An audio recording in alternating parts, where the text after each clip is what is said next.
Bonjour à tous, Alexandre. Donc on est reparti pour une étude de livre qui est Conversation avec Dieu et qui a été canalisée par Neale Donald Walsh. On nous explique que nous sommes des esprits qui sont subdivisés de la grande conscience divine et qu'on vient justement expérimenter dans la matière la dualité, ce qui est voilà, dans les extrêmes pour savoir exactement qui on est. Donc on peut très bien incarner quelqu'un de grand pour se rendre compte qu'est-ce que c'est que d'être petit, ou être d'être petit pour se rendre compte de quelque chose qui est grand.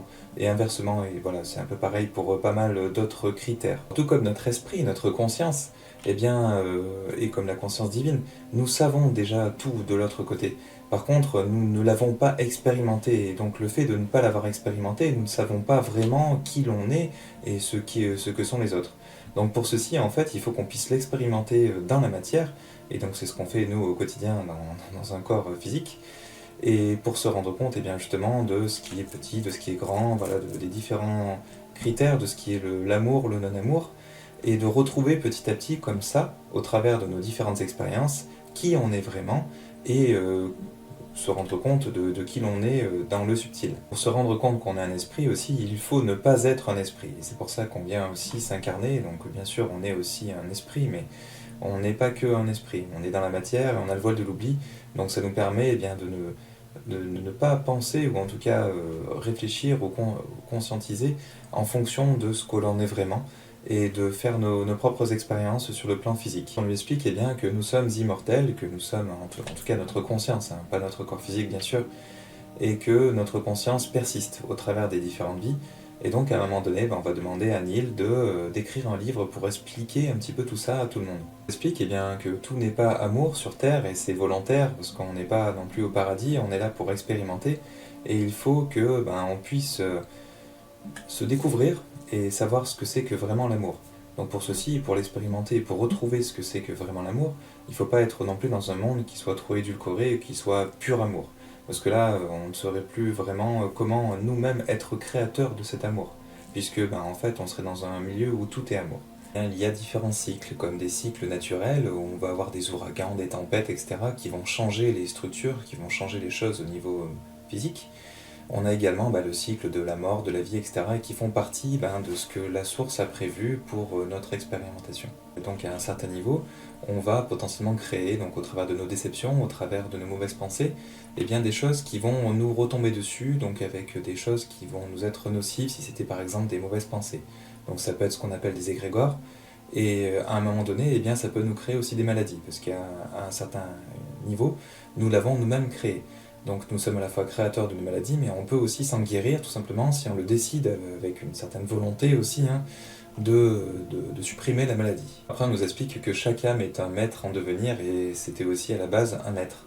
Donc au travers de nos expériences, on vient incarner et vivre notre lumière, et il ne s'agit pas seulement de savoir, mais de l'expérimenter pour se rendre compte de la chose. Donc ensuite on nous conseille de ne pas être dans le jugement, tout simplement parce qu'on ne sait pas d'où vient l'autre et ce qu'il a expérimenté.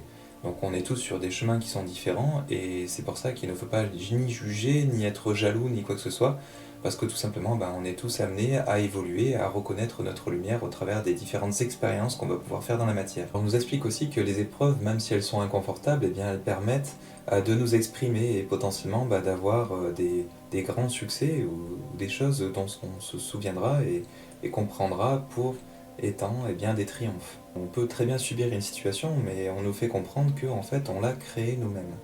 Tout simplement parce que on a pu vivre certaines choses dans des vies antérieures, par exemple, et on a pu influencer certaines choses, certaines connaissances, certaines façons de faire au niveau de notre entourage, en faisant des choses qui n'étaient pas forcément très, très justes.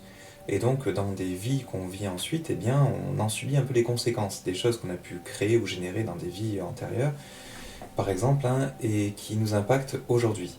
Donc ce qu'on nous dit, c'est qu'il est compliqué de changer l'autre, donc il faut commencer par se changer soi-même.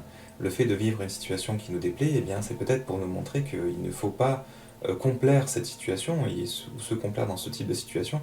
Il faut chercher à changer les choses, en commençant par se changer soi-même. Il n'y a pas de bon et de mauvais, tout ça ce sont des jugements. Après, si les choses ne vont pas comme on le souhaite, c'est tout simplement qu'il y a des choses à mettre en place pour que les choses aillent comme on le souhaite, ou ce qu'on considère comme bon. Donc pour que les choses aillent vers le bien, eh bien, il faut mettre des choses en place dans notre vie pour qu'on puisse incarner justement cette image qu'on voudrait incarner dans l'éternité. Que pour aller outre cette douleur et l'outrepasser, il faut plutôt travailler sur notre perception des choses, sans avoir de jugement. Et c'est souvent avec un jugement qui est faux et erroné qu'on se crée des douleurs, ou qu'on se crée des situations qu'on trouve inacceptables ou qu'on souhaiterait changer. Mais en fait, si on change notre perception et notre vision de la chose, eh bien tout simplement on peut l'accepter telle qu'elle est et on se rend compte que tout est finalement normal. Alors pas forcément bien, c'est un jugement, mais en tout cas que c'est tout à fait acceptable. On peut avoir effectivement des pensées erronées et donc ce qu'on appelle un péché original. Pourquoi? Parce que tout un tas de choses va se succéder au travers de cette pensée et qui va générer des choses qui vont nous être désagréables ou être désagréables pour les autres. Et c'est là où le Saint-Esprit va intervenir au travers, ça peut être de guides, etc., pour qu'on puisse en fait nous mettre sur notre chemin les expériences qui vont nous faire comprendre que cette pensée est erronée et qu'il faut revoir notre façon de penser. Alors on nous explique bien qu'il ne faut pas juger ni condamner. C'est-à-dire que ce que l'on condamne va nous condamner, tôt ou tard, et ce que l'on juge, on va le devenir. Pareil pour expérimenter quand on est dans la situation en question. Donc on nous conseille de ne pas juger, par exemple, ceux qui sont en train de mourir de faim, ou etc. Ils ont choisi de vivre ça, mais du coup on n'a pas de jugement à avoir par rapport à ça. Toute expérience est une expérience, et on nous conseille de bénir tout ce qui est création divine, donc tout ce que l'on voit, tout ce qu'on ressent. On nous explique aussi que dans le royaume de Dieu, donc tout ce qui est, il n'y a pas de jugement, il n'y a pas d'obligation, il n'y a pas d'interdiction. Donc chaque âme, chaque esprit va expérimenter ou faire ce qu'il a à faire. Après, bien sûr, quand on fait des choses qui ont des conséquences pour les autres, c'est ce qu'on appelle les causes-conséquences. Donc après, on a des karmas et on comprend ce que l'on a fait en vivant un petit peu le rôle opposé de la personne qui va subir ce qu'on a pu faire à l'autre. Comme les religions le décrivent, l'enfer c'est plutôt l'inverse de la joie. Et en fait, on l'expérimente sur Terre, c'est-à-dire qu'on vient expérimenter l'amour et le non-amour. Donc quand on est dans le non-amour, ce sont des causes-conséquences, des effets qu'on vient créer sur Terre pour expérimenter. Et donc quand on se prend les conséquences du non-amour, ou des choses qu'on a pu faire et qui sont néfastes pour nous ou pour les autres, ça nous apporte des choses effectivement qui nous font souffrir.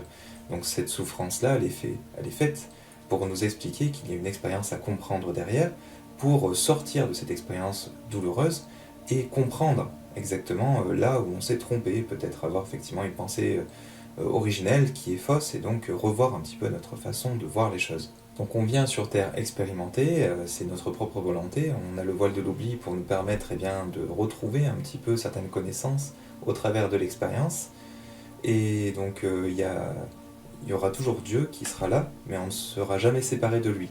Il est là en tant qu'observateur, il nous observe, il nous voit grandir au travers de nos différentes expériences, sans jugement bien sûr, mais tout ce qu'on vit, c'est nous-mêmes qui l'avons décidé. Donc on vient sur Terre expérimenter, c'est notre propre volonté, on a le voile de l'oubli pour nous permettre de retrouver un petit peu certaines connaissances au travers de l'expérience, et donc il y aura toujours Dieu qui sera là, mais on ne sera jamais séparé de lui. Il est là en tant qu'observateur, il nous observe, il nous voit grandir au travers de nos différentes expériences, sans jugement bien sûr, mais tout ce qu'on vit, c'est nous-mêmes qui l'avons décidé. Donc on nous explique que Dieu ne nous juge pas, qu'il est toujours là pour nous, et que s'il voulait qu'on soit vraiment parfait, tout simplement, il nous aurait gardé là-haut, il nous aurait pas permis d'expérimenter comme on expérimente aujourd'hui. Et là, bien sûr, on peut se tromper, on a des erreurs, on apprend à nouveau à découvrir qui l'on est au travers de l'expérience. Donc on est en présence de lois, des lois physiques, des lois karmiques qui sont là pour nous montrer le chemin petit à petit au travers de nos différentes expériences. Et donc c'est au fil des incarnations, à force d'apprendre et de grandir selon les lois physiques qui ont été mises en place dans cet univers, on grandit, on s'améliore, et on retrouve et on redevient petit à petit ce qu'on est réellement, mais dans l'incarnation. Alors on nous explique aussi qu'on peut retrouver vraiment l'origine de qui on est, tout simplement en se concentrant à l'intérieur de nous-mêmes. C'est-à-dire plutôt que de chercher des solutions ou de savoir qui on est à l'extérieur, se concentrer sur ce que l'on est. Notamment par exemple au niveau de son cœur, eh bien on va vraiment se concentrer sur qui on est, sur ce que l'on est, sur ce que l'on incarne vraiment, et tout simplement en se rapprochant de l'amour inconditionnel. Alors on nous explique aussi qu'on est des êtres éternels et illimités. Alors souvent, c'est dans notre incarnation qu'on se limite nous-mêmes pour vivre les expériences qu'on a à vivre. Mais de là où on vient, déjà, on est illimité, et même sur Terre, on a beaucoup plus de capacités que ce que l'on pense. Donc tout ça, bien sûr, c'est à développer en prenant conscience. Ensuite, on nous explique aussi qu'il n'y a pas de hasard. On vient vivre certaines choses. Donc quand on vient s'incarner, on a choisi les grandes étapes de notre vie, avec qui on va s'incarner, avec qui on va vivre, avec qui on va faire ça ou ça, et puis qu'est-ce qu'on va devenir à telle ou telle étape.